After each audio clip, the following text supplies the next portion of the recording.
The traditional $2 pick six at Los Alamitos is always a great bet. And when there's not a pick six carryover on Sunday nights, we'll add $10,000 to the pick six pool. Every Sunday night, we'll have either a pick six carryover or the 10,000 pick six promo, leading to gigantic total pools like the $286,000 pool on May 19th and over $269,000 on June 8th. The traditional $2 pick six, a great bet, a great deal, always at Los Alamitos.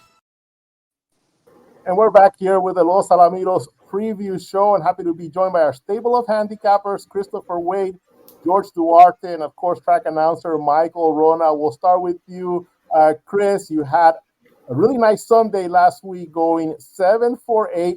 Your selections hitting throughout the night. How are you, Chris? No, numbers are pretty solid last week. Doing great, and hopefully we'll continue those numbers here this week. And our selections, our previous show selections, are all very, very good. Mine was a troubled second, and of course Michael's won, and so did George. Won well, more than eye candy. George, that's exactly right. You hit that selection that you gave out on the show last week.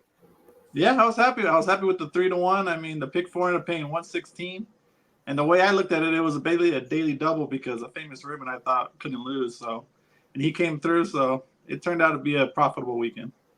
And Michael, you gave out Powell Puff on Saturday night.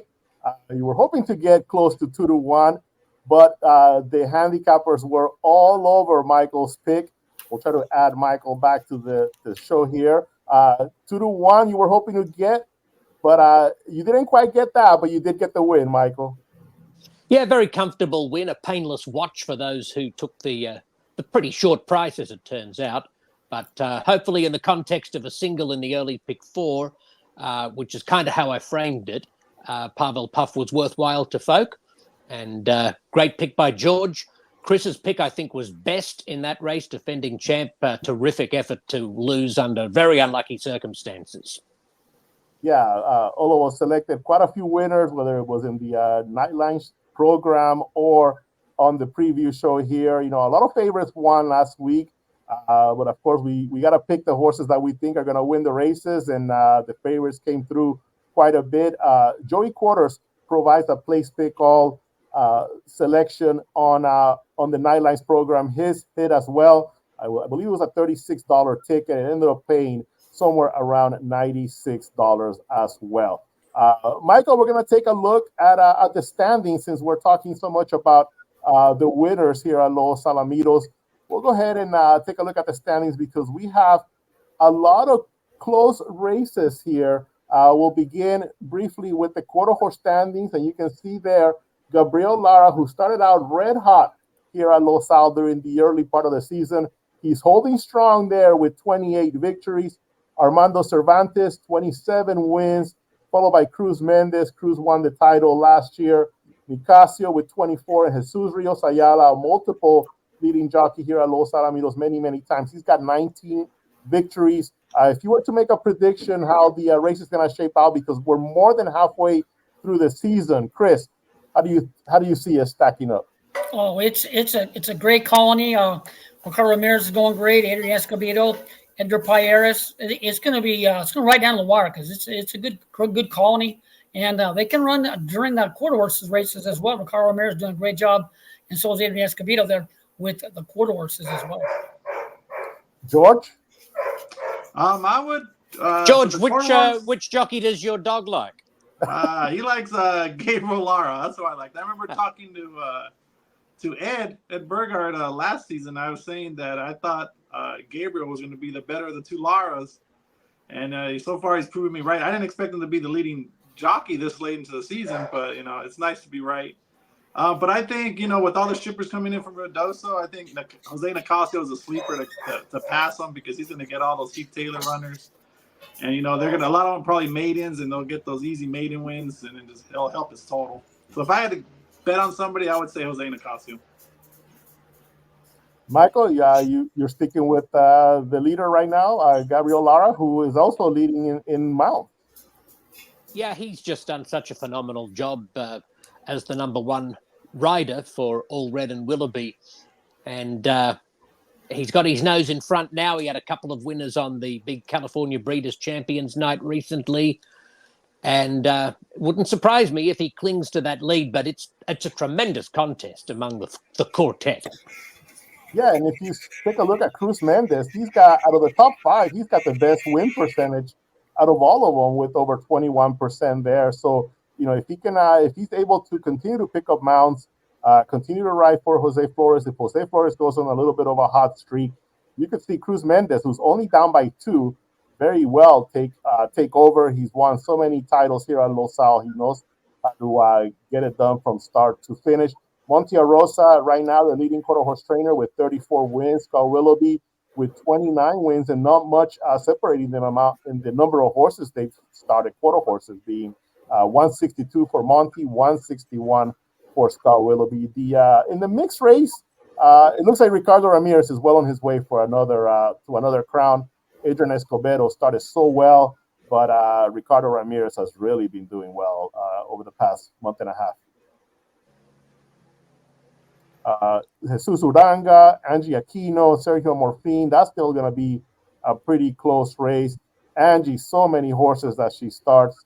Got to be one of the racing secretary's best friends with the way that she starts horses here at Los Alamitos, right? She's got to be the fans' best friend too, in the sense that that Kevin Modesti article profiling Angie a few months ago highlighted that she has the leading return on investment of all trainers in the United States. And she's surely maintained that since the article was written, because she came up with a couple of long-priced winners during the daytime thoroughbred meet. She's had some long-shot winners in the evening more recently, and she just provides exceptional value despite the big numbers that she sends out. It's amazing. Yeah, you can see it right here as well on the average win odds. Almost 12-1 whenever she gets a winner. They're winning at an average of 12-1 odds. So, yeah, you're definitely going to get some nice returns. Definitely will make the fans smile when you're winning with 12-1 shots on average.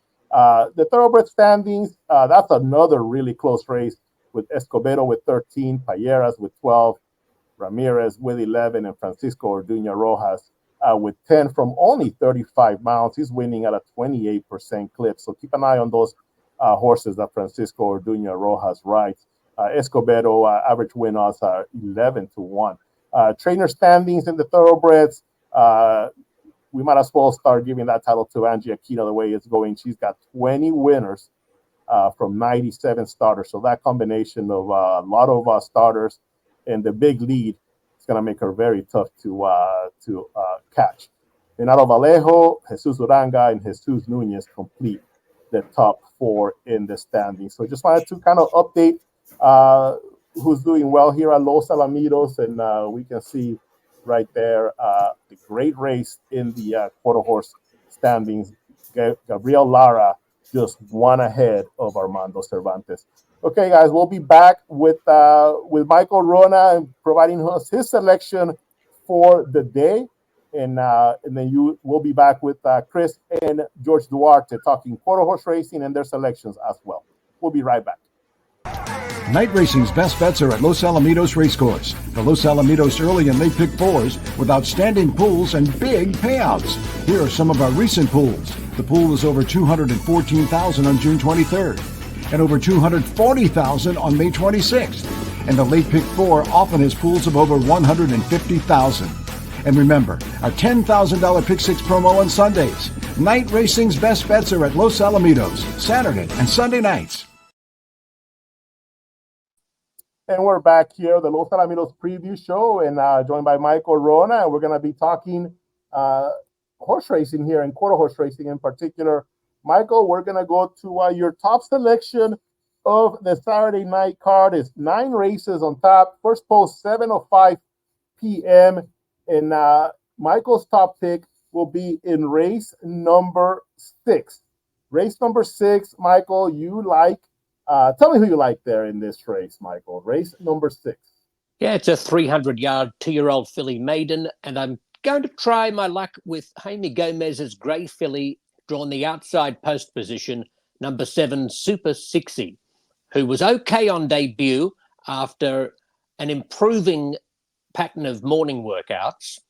And if she can take another step forward, she's got a chance, although the favourite, trained by Heath Taylor, Coley, is unquestionably the most talented in the field. And I'm definitely worried about Coley. But at the same time, Coley has not been well behaved in the first couple of strides of either of her races, breaking inwards and compromising herself and some other horses in the process. And, so maybe there's just a little bit of a risk involved with the short odds about Coley. Yeah, Coley was one of the big names going into the trials to the Robert Adair Kindergarten Futurity. She ended up causing a lot of trouble in that race and was disqualified. Crossed the wire first, but was disqualified to fifth after coming in pretty hard and kind of getting in the way of several horses in that race. Then comes back in a maiden race and runs third again with some early trouble. But then she had a July 19th gate work that it was a turn and work, so we don't have video for that turn and work. And like you're saying, Michael, the issues that she's had at the beginning, you just wonder if maybe that was the thing that they were concentrating on that turn and work, just kind of getting her to relax and getting into a better stride as she was picking up speed. But that's the 5 Coley at 6-5. Here's the field for this race. Free Speech at 15-1 out of a mare that I believe made about $23,000 by the name, $29,000 by the name of Sweetest Illusion. The 2 is One Day Queen at 9-2 from the barn of trainer Scott Willoughby. Let's see if Gabriel Lara can pick up another victory. France Dynasty has run in some trials at Ruidoso, including a 6th place finish in the trial to the Rainbow Futurity. There's Majestic Boots at 8-1. Rodrigo Esteves, he's picked up 12 wins this year at a nice 13% win ratio. There's Coley at 6-5. Flying Country Miss had a lot of trouble in that gate work, 13-3. She kind of broke out when really wide, came back and circled. It was hustled really hard to get that 13.3 time. And there's number 7, Super 60, your top selection, Michael. How about we take a look at a race that she was involved in? Okay, here's the race of Super 60. This is on July 21st. Race number 9. I'll go ahead and let it play, Michael, and you let me know what you see in this race. She's going to be breaking from post number 3, Super 60. Yeah, she was a little slow to begin, and then she was forced inwards by the number 4 horse.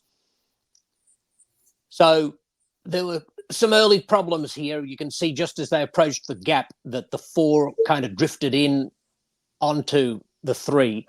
And she was just warming up when the race was all over, finishing 4th. She hit the line okay. Now look for her in the gallop out. 1 horse off the rail, the grey. The jockey has the yellow silks with the purple cap. I loved the gallop out, Orlando. She was really motoring on that turn out of the stretch. And if she can begin just a little better, moving to the outside post position for start 2, with a clear path and just that race experience under her belt, she can take a hand in the finish, I think. There is some ability. Again, I'm scared about Coley, but if Coley breaks in for a 3rd successive start, maybe Super 60 for Jaime Gomez can capitalize. Another thing I like is that she's the only horse in the field making the 2nd career start. And a lot of times that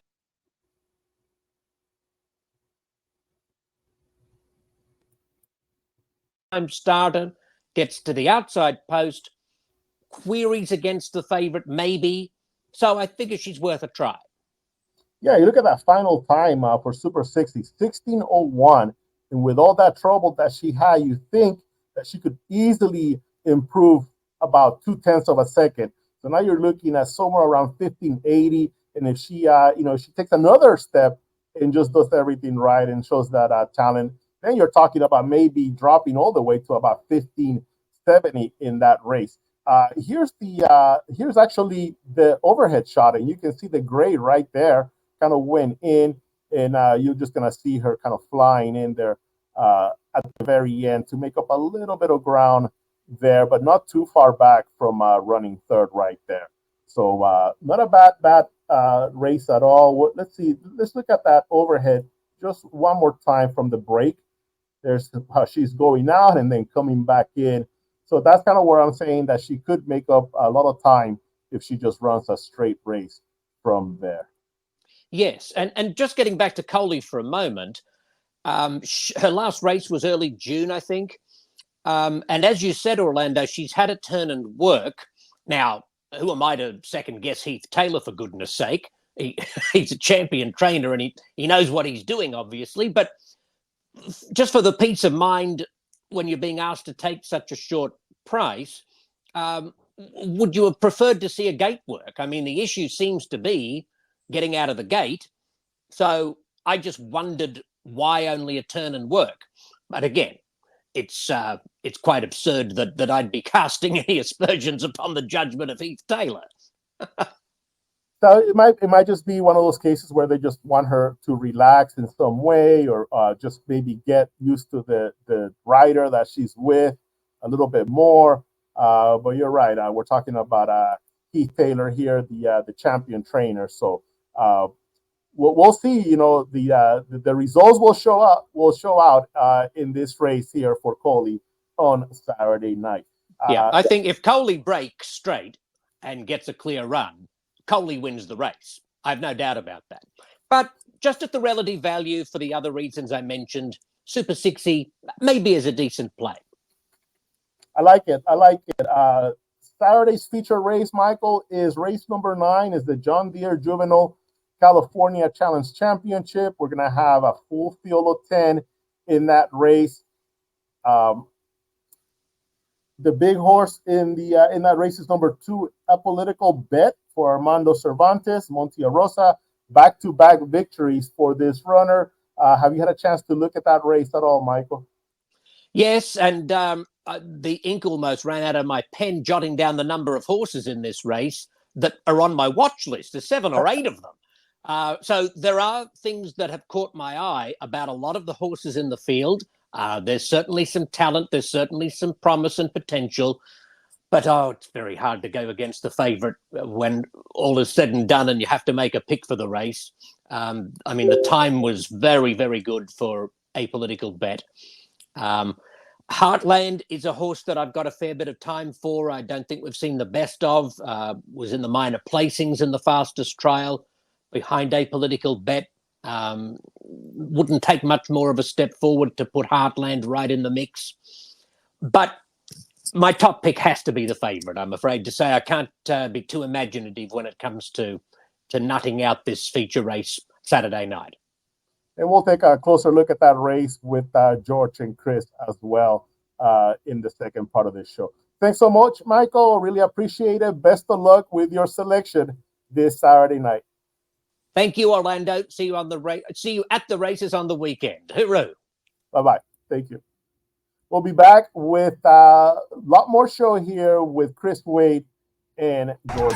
Night racing's best bets are at Los Alamitos Racecourse. The Los Alamitos early and late pick 4s with outstanding pools and big payouts. Here are some of our recent pools. The pool is over $214,000 on June 23rd and over $240,000 on May 26th. And the late pick 4 often has pools of over $150,000. And remember, a $10,000 pick 6 promo on Sundays. Night racing's best bets are at Los Alamitos, Saturday and Sunday nights. We're back here with the show. And 9-race card here on Saturday night. First post is 7:05 p.m. The feature event is the John Deere California Juvenile on Saturday night. But before we dive into this race, let's take a quick look at last week's 2 AQHA Challenge races. We had the Bank of America Challenge Championship and a nice victory.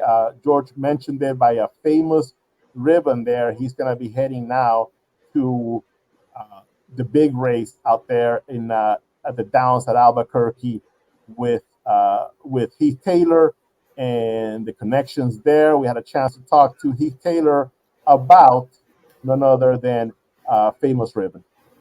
But the horse ran a really good race, and obviously, you know, he's got a gate in the 250,000 Challenge Championship at Albuquerque going 440. So we'll try to freshen the horse up and get him out over there. we may see him in another race here? What do you think?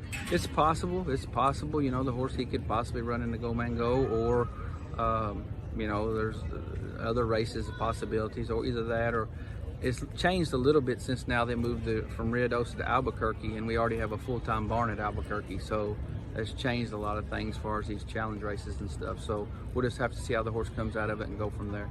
Thanks so much. Congratulations. This was a 440-yard race, guys. How did Famous Ribbon look to you at that distance? Oh, so very impressive. The horse broke a little slow and skied out, but finished very, very well. Very impressive performance. Actually broke in away from the gate. The other Heath Taylor horse to the inside the 4 had all kinds of trouble far back. He might be one to watch next time with a clean getaway, but that horse was very, very impressive and has a big look in Albuquerque off my numbers. You agree with that, George? Yeah, I mean, he made it a little close there by lugging in throughout in the second half of the race, but I thought he always had it measured, and I wasn't really worried when I was watching it live. And, you know, he got the job done. That's all he needed to do is just win, and he got it done, I think, pretty measured. I wouldn't take anything from that victory besides, you know, he just did what he was supposed to do, and on to the final, the one that matters. Yeah, and, you know, we'll see if we see him in the Go Man Go handicap. That's in a couple of weeks. But Heath Taylor will have maybe 1 or 2 horses in that race as well. Scoop's Dynasty is also a horse that is going to be expected to run in that race, because I've already been seeing him in the workouts pop in here and there with some gate works and so forth. So Scoop's Dynasty should be back for the Grade 1 Go Man Go. We also had the Bobby Cox Ranch Distaff, California Distaff, in Streaks of Power.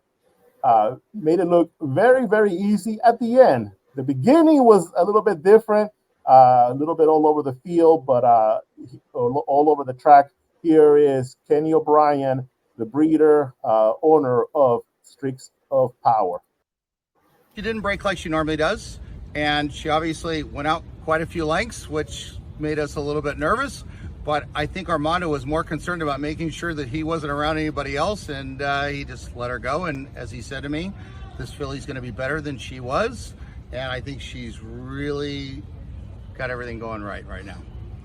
Now, the question that you predicted I was going to ask, Yeah, what's next for her? Of course, we have the Millie Vessels here at Los Alamitos. She just earned a ticket to Albuquerque. Mm-hmm. What is next? Well, earning a ticket to Albuquerque, we don't take lightly. We think that's a big deal. And representing Los Alamitos is something that we're very proud to be able to do. So everything that Doc and Kathy Manji and everybody has done here, it gives us an opportunity to go and show that Los Alamitos still has the best horses in the country, in my opinion. As far as where she'll run next, she'll let us know. And between Monty and everyone else involved, I think we'll figure out where's the best thing for her to do next as far as that goes. And the question being, you know, is she going to run in the Mildred Vessels for that victory? We'll see. You know, we got Patty Stain, we got Nymphet, Streaks of Power, and like you mentioned, you know, this mare seems to be run her best fresh. So they'll take a close look at those races and figure out what's next for Streaks of Power. You said no, never in doubt in the Bank of America, George. What about in this race? Did you think, It seemed like both favorites wanted to give it a little scare to their backers. You know, she decided to veer out. I wasn't worried because she was, you know, from the 5 post, so she had plenty of room out there. So I said she just needs to straighten out eventually and get it done, and she did. And I mean, she's every race at 400 yards here. Those clockings are really competitive, and you know, I think I can see why they're kind of hesitant to go in the Millie Vessels against Patty Saint, because she is the best older mare in the country. So it's like, oh, we can go, you know, the Albuquerque and face some weaker, you know, and then maybe face Patty Saint at the end of the year. So I can see both sides. They want to either stay at home to face Patty, or, you know, just go to Albuquerque, a short, not that long of a drive to get over there, and you know, you run for similar money, and you don't have to face the best mare in the country. Yeah, and if it's not in the Mildred Vessels, it could be in the Charger Bar Handicap beginning of next year. Let's take a look at the featured race on Saturday night. This is the John Deere California Regional Challenge. Talked briefly about this race with Michael Wrona. Apollitical Bet, the big favorite at even money here from post number 2. Bottle it up at 8-1. And I like the way that this horse can perform. He had a nice maiden win last out, and no match against the Political Bet in that trial, but still ran a nice third after showing some little bit of speed. What about some of the other horses? Anything else that stands out in this race, George? The one price play I like is Safari. I think he ran sneaky good last time. He was bumped up a couple times, then got kind of crowded by the rail horse.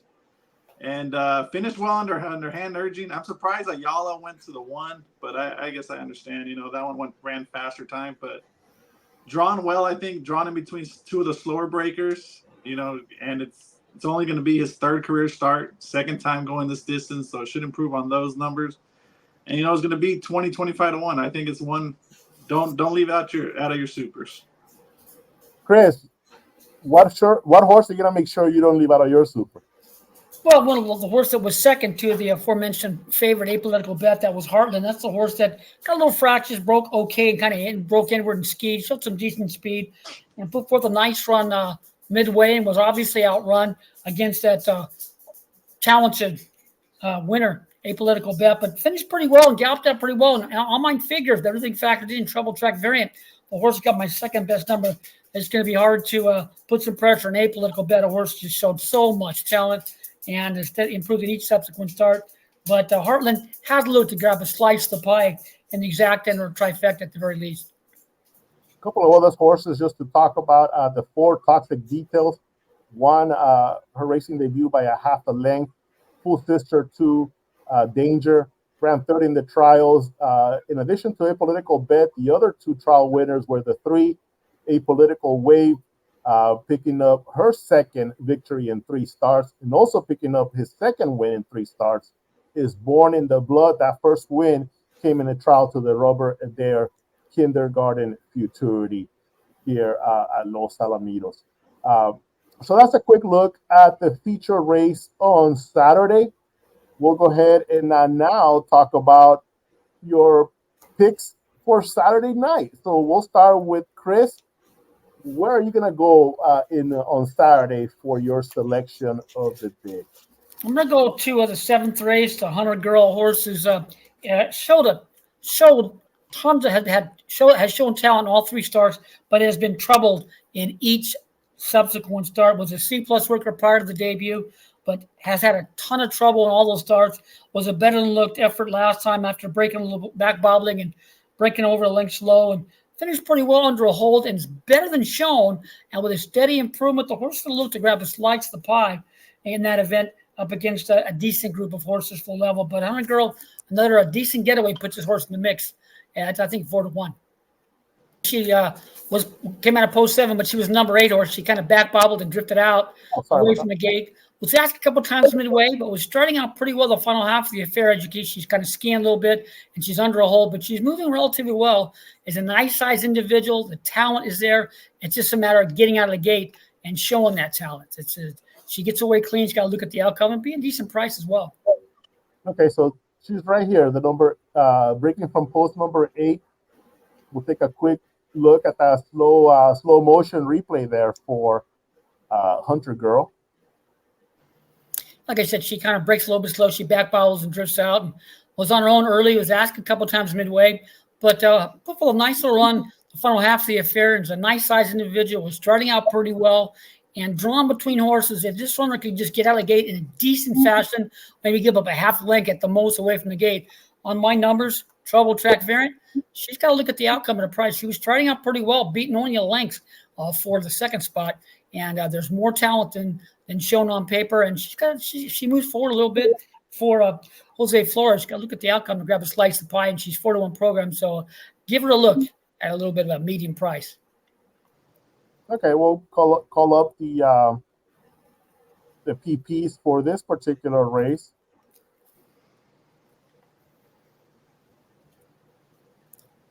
And race number 7 here for Hunter Girl. She'll be number 3. There she is at 4-1 for Mark and Martha Winslow. back on June 16th. You see a third place finish there against Run Through the Night. And Golden Ticket, the horse that she faced in her debut, that's been a nice horse. Faced Wolf, who was a winner for George in one of his selections on this previous show there as well. This is race number 7, maiden claiming for $10,000. A couple of other horses here, Heraclio Botello and Martina Arriaga hook up with number 6, All Good Candy. And you recall last week's show, George mentioned what a great combination they've been. They picked up another win over the weekend, right, George? Yeah, they're currently hitting at 43%. 43%, that will get it done all the time. No way, no how that you don't get some success there when you're winning at 43%. Moving on now to Georgia's selection, we're actually going to go to race number 1, all the way at the top of the program. And your selection, George? So, well, my selection is the 4 Indian Arrow, but when I go through the races, typically what I do is I try to see what the pace scenario is going to be. Is there a lot of pace? Is there going to be no pace? And this is a race I feel that doesn't have that much pace. I mean, there is some speed, but I think the 4 will be the speed of the speed. I mean, if you look through the field, the rail horse is a closer, and Twilight Moon, and so he won't be part of the pace. Gustoso last time, tracked the 24:01 opening quarter, and in his maiden win in April, he went 23:75 to a lead, so that's not very fast. Blame George is a 6-year-old, 1 for 17, likes to basically run in place. Doesn't really pass horses, so it's not one I'm really worried about. And like Indian Arrow last time, he's been a head case. It took him a while to get to the races. He's a 4-year-old. And he was blowing the turn the first few starts. Then they put him during the daytime, and then he tired going longer, which is reasonable for first time. Then the next out, he turned his head and came away slow, so he tossed that race.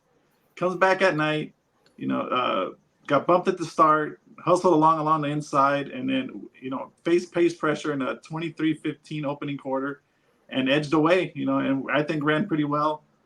And the only other speed would be like Legitify. I mean, his maiden win is I would consider kind of a fake win. He looked beat. He was down a length, and then the horse in the lead just stopped. Just got green, lugged, and stopped, and that's how he inherited that win. I mean, the winner, the second place winner, did come back to win, but she won in 55. I think it was 55:12. Yeah, 55:04. So I mean, 55:04 can't compete in here. So. He has a win. He has speed, but I'm not really worried about him. The only one I'm kind of worried about for the front would be Creative Home. Second time under Angie. I mean, she only had it for 3 weeks last time and made a big jump forward and going wire to wire, over the daytime oval. But that was against only 3-year-olds. And like the winner, I mean, the horse that came second in that race came back to win last week, going 54:20. So that's not, 54:20 wouldn't get it done here. So I think the 6 and the 4 are the 2 best horses in this race. And I just think the 4 with the inside position can hold the rail. And I think he can hold off Creative Home and the late charge of Gustoso.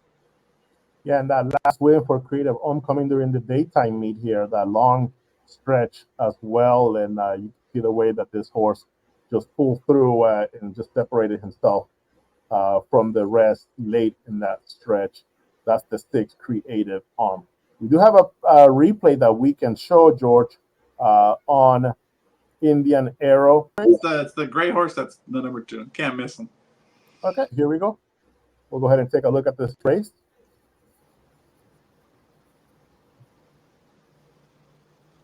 So did break out a little bit, bumped the 3, and then asked for some speed, got to the lead, with some pace pressure. So he can handle the pace pressure, which is a concern. Say like the 6 right there is Creative Home. He can handle that kind of pace pressure. And I just liked how he took the turn muddy. He still did a little funny business on this turn. If you watch him right here, you'll kind of like get out right here. But he took it much better. And then just the rest of the turn was no problem. And then edge clear. And I think, still has plenty of upsides. Only ran 6 times. So there's still more room to grow. And I think he's the speed catches, and I'll take my chances with him at the top of the lane in the lead. And at a good price. He's 8-1. I think he's the longest shot on the board, or second longest shot. So yeah, hopefully I can get something like that. I'll take 8-1 all day. Yeah, after watching that replay, if you get 8-1 on this horse, that would be a really nice return. And of course, Creative On being the one of the top threats at 3-1. That's the horse that Indian Arrow is gonna have to deal with. And Felix Gonzalez, 998 victories combined with his quarter horses and his thoroughbreds.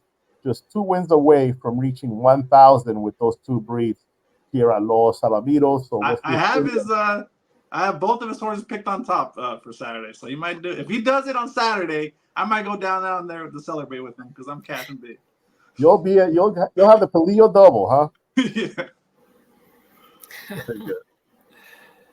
Wow. So yeah, that was a nice replay of Indian Arrow. We're gonna be pretty looking forward to that race to open up the card. Anything else, guys, coming up here at Los Alamitos that you like to mention? Chris? Well, no simulcast this weekend. Rotama, every other week they have no racing on Saturday, so we have no simulcast on Saturday night.